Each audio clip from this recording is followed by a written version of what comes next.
कहते हैं कि रस्सी में कोई बल नहीं होता, वो कुछ नहीं कर सकती,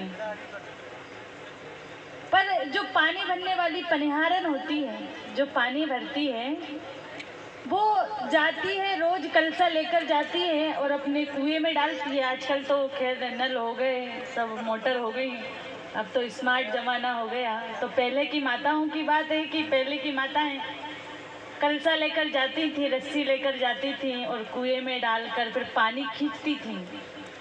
तो पानी खींचती, पानी भर के वो तो आ जाती थी। वो रस्सी में कोई बल नहीं होता है, पत्थर चाहे तो पीट पीट के रस्सी को तोड़ सकता है, पर रस्सी कितनी पीटे पत्थर को नहीं तोड़ सकती, क्योंकि रस्सी में इतना बल नहीं है। परंतु कहते करत करत अभ्यास जड़वत होत सुजान। यहाँ पनिहारन तो अपना काम कर रही है, वो जाती है अपना पानी भर के लाती है और वहाँ रस्सी धीरे धीरे अपना काम कर रही है कि तू बहुत बड़ा बनता है, बहुत ताकतवर बनता है। तो धीरे धीरे रस्सी क्या कर रही है, पत्थर को धीरे धीरे काट रही है। एकदम से नहीं काट सकती, मारेगी, प्रहार करेगी, नहीं कर सकती, हो ही नहीं सकता, असंभव है। परंतु रस्सी क्या कर रही, धीरे धीरे अपना काम कर रही। पनिहारन अपना पानी भरती है, रस्सी धीरे धीरे उसको पत्थर को काटती है। और धीरे धीरे ऐसा होता है कि एक दिन पत्थर में बड़ा सा देखा होगा, किसी किसी कूप में बड़े बड़े छेद हो जाते हैं, इतने लंबे लंबे, खींचते खींचते। तो देखो रस्सी में बल नहीं था, परंतु धीरे धीरे करके उसने उस पत्थर को काट दिया, जो कि उसमें सामर्थ्य नहीं था। आज हमें भी सामर्थ्य नहीं था, मुझ में, महाराज जी में, या रुनखेड़ा वासियों में, हमें सामर्थ्य नहीं था, हम कुछ नहीं कर सकते थे। देखो हजारों लोग चिल्ला रहे हैं गौ माता की सेवा करो, सेवा करो, पर क्या हो रही है सेवा? नहीं हो रही। बड़े बड़े वीडियो चलते हैं रोज सुबह से देखो शाम तक, जितने भी ग्रुप हैं तुम्हारे ग्रुप में, मेरे तो 1-2 हज़ार ग्रुप में डले ही रहते हैं, मैं तो देखती नहीं, खोलती नहीं हूँ। क्या खोलो उनको, दिन भर पोस्ट करें लोग, दिन भर पोस्ट करें, क्या खोलो उसको।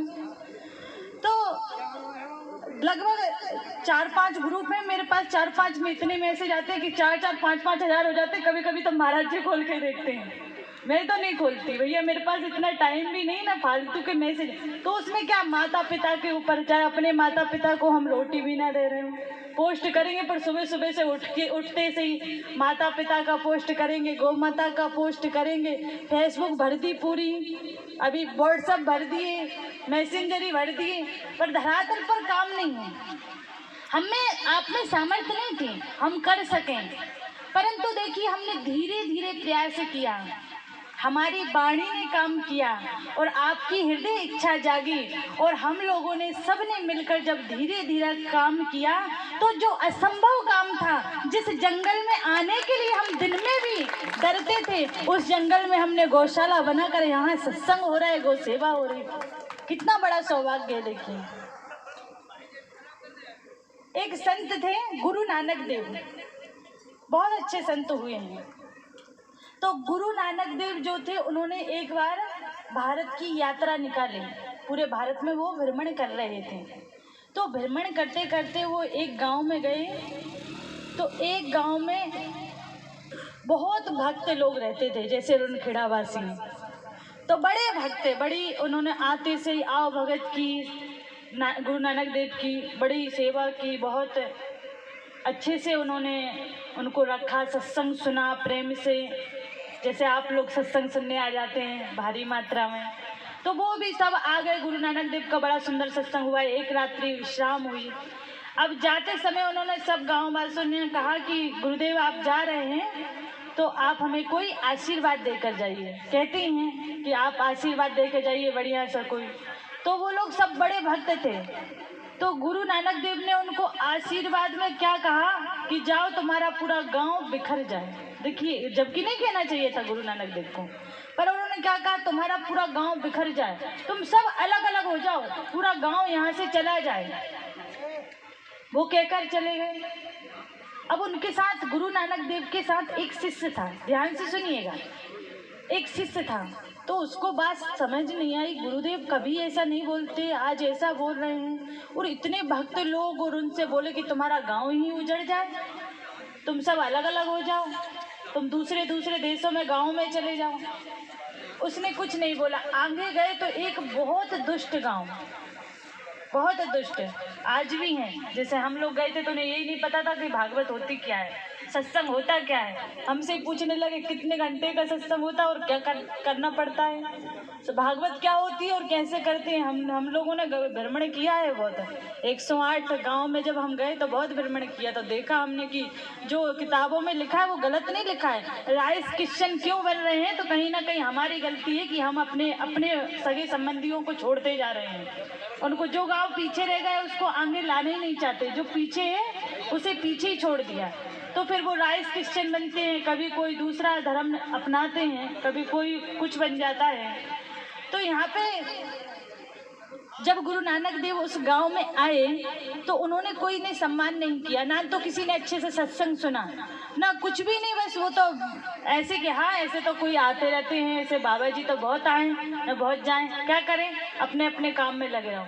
तो गुरु नानक देव जी तो क्योंकि सच्चे संत से तो जाते जाते बोले कि तुम्हारा जो गांव है उसमें भगवान तुम्हें खूब धन दौलत संपत्ति दे, खूब दे, और वो तुम लोग सबके सब यहीं पे रहो, यहाँ से कभी कहीं नहीं जाओ, तुम्हारी खूब अच्छी फसल आए, अच्छा पानी रहे, तुम्हारी जितनी जरूरत की चीजें हैं वो सब की सब यहीं आपको प्राप्त हो जाए। अब शिष्य को आया बड़ा तेज गुस्सा, तो शिष्य ने कहा गुरुदेव मुझे ये समझ नहीं आ रहा कि जो भक्त लोग थे उनको तो आपने श्राप दे दिया, और जो अच्छे जो बुरे लोग हैं उनसे कह रहे हो कि आपको यहीं सब कुछ प्राप्त हो जाए, तो हमें कुछ समझ नहीं आ रहा, आप बताइए। तो देखो गुरु नानक देव ने कितनी सुंदर बात कही यहाँ पर। क्या कहते हैं कि देख जो बुरे व्यक्ति हैं वो अलग अलग जाएंगे, अगर बाहर जाएंगे तो अपने जैसे उत्पन्न कर देंगे, बुरे लोग बना देंगे, क्योंकि वो भगवान की निंदा चुगली करेंगे, ऐसा है वैसा है ये है वो है, तो वो अपने जैसे बना देंगे। परंतु अगर ये अच्छे लोग अलग अलग गांवों में गए तो मुझे विश्वास है कि एक एक व्यक्ति भक्त खड़ा कर देगा, पूरा पूरा गांव भक्त बना देगा। तो मैं चाहता हूं कि पूरा देश भक्त बन जाए। तो कभी कभी कहते हैं कि संतों की कठोर वाणी होती है, जैसे हमारे महाराज श्री की थोड़ी सी कठोर वाणी है, थोड़ी कठोरता से समझाते हैं, परंतु देखिए संत कितने ही कठोरता से बोले, संतों की वाणी में कितनी ही कठोरता हो, परंतु वो कहीं ना कहीं आपका कल्याण ही चाहते हैं, इसीलिए वो बोल रहे हैं, कहीं ना कहीं कल्याण चाहते हैं। क्योंकि संतों की तो भावना ये होती है, देखो माना कि हजारों गौ माता में एक आध गौ माता मरकनी हो तो इसका मतलब सारी गौ माता बुरी नहीं है। अगर पूरे तालाब में एक आध मछली खराब हो तो इसका मतलब ये नहीं कि पूरे तालाब की मछली खराब है। माना कि कुछ संत हमारे ऐसे निकल गए, और संत तो कहना ही नहीं चाहिए, क्योंकि जो संत होता है वो कभी ऐसा गलत कार्य नहीं करता कि समाज में संतों को नाम पर उन्होंने भ्रष्टाचार किया, उन्होंने गलत काम किया, तो उन्हें संत तो कह ही नहीं सकते। संत की श्रेणी में रखकर तो आप सोचा ही मत करो, वो संत थे ही नहीं, वो तो कहीं से आए हुए व्यापारी थे और वो व्यापार कर रहे थे, और कहीं ना कहीं वो अलग ही थे। संत अगर होता, संत वही जो विपिन बसावे, संत वही जो भगवान से मिलावे, इन कन्नी बिन संत संत ना कहावे। संत सच्चा संत वही है कि वो आपको मार्ग बताता है कि आप संतों की सेवा करो, आप धर्म का कार्य करो, और अगर वो ऐसा नहीं बताता तो वो संत नहीं हो सकता। गोचरण भूमि में से ही जमीन पूरी करेंगे। तो देखिए मैं ये नहीं कहती, महाराज श्री ने जैसे बोला कि भैया हम गोचर भूमि पे तो कब्जा कर रहे हैं, गोचर भूमि पे हम अपना घर का पालन पोषण कर रहे हैं, उसकी भूमि से उसका अन्न लेकर हम अपना पालन कर रहे हैं, पर एक गौ माता हम क्यों नहीं पाल सक रहे? क्योंकि हम चाहते हैं कि हमें पता है कि दूध कौन देती है ज्यादा, भैंस, भैंस दूध देती है, तो दूध के लिए भैंस तो हमने अपने घर में बांध दी, और एक नहीं 4-4 10-10 बांध दी। एक व्यक्ति की अगर देखो, हमारे महाराज श्री से पूछ लीजिएगा कि पूछने के लिए आते हैं लोग, किसी की एक की भैंस गुम गई थी तो महाराज जी के पास आए कि गुरु महाराज भैंस कब मिलेगी, तो मतलब एक भैंस गुम जाती तो लोग पूछने चले जाते हैं, और गाय को स्वयं धक्का मार के घर से बाहर कर देते। कैसी विडंबना है, कैसी विडंबना है। मतलब पूछने के लिए आ गए कि हमारे हमारी गौ माता कहाँ है, आप बता दीजिए। माता जी से पूछ दीजिए कि हमारी भैंस कहाँ चली गई, क्योंकि वो महंगी आती है, ऊपर से दूध भी देती है और उससे बेनिफिट हो रहा है, हमें फायदा हो रहा है। परंतु जो गौ माता जिसकी हमने भूमि पर कब्जा कर रखा है, तो सोचिए कि आप दूध के लालच में भैंस को तो बांध रहे हैं, परंतु जिस गौ माता की भूमि पे आपने कब्जा कर रखा है, उस गौ माता को, एक गौ माता को पाल नहीं रहे। देखो, माँ के दूध का कर्ज होता है, वैसे ही माँ बाप की धन संपत्ति अगर हम लेते हैं तो उसका भी कर्ज होता है। और हम कहते हैं कि जीते जी सेवा नहीं, हमें मरने के बाद भी कभी पिंडदान करना पड़ता है, तो कभी श्राद्ध करनी पड़ती है, तो कभी कुछ करना पड़ता है। क्यों? क्योंकि माँ बाप के कर्ज से हम उड़न हो सके, हम उससे मुक्त हो सकें। तो कहीं ना कहीं हम गौ माता की भूमि पे भी कब्जा किए हुए हैं और हम भी उसके भी हम गुनहगार हैं। तो कहीं ना कहीं हमें गौ माता की सेवा करके उस कर्ज से उड़न होना चाहिए, उस कर्ज से मुक्त होना चाहिए। अब देखिए, गौ माता ऐसा नहीं कि केवल कसाई काट रहे हैं या केवल कसाई मार रहे हैं, ऐसा नहीं है। हम सब गौ माता को मार रहे हैं, हम सब के सब मार रहे हैं। कैसे? तो हम जाते हैं, रास्तों में हमने समोसा लिया, कचौड़ी ली, जलेबी ली, कुछ भी लिया, हम क्या करते हैं, कागज रहता है, उसमें पन्नी रहती है, उसमें लिया, खाया और चलते चलते ही थोड़ा बहुत बचा तो फेंक दिया, रोड पे फेंक दिया हमने पन्नी के साथ कागज को, उस कचौड़ी, उस समोसा, जलेबी को, जो भी पोहा फेंक दिया।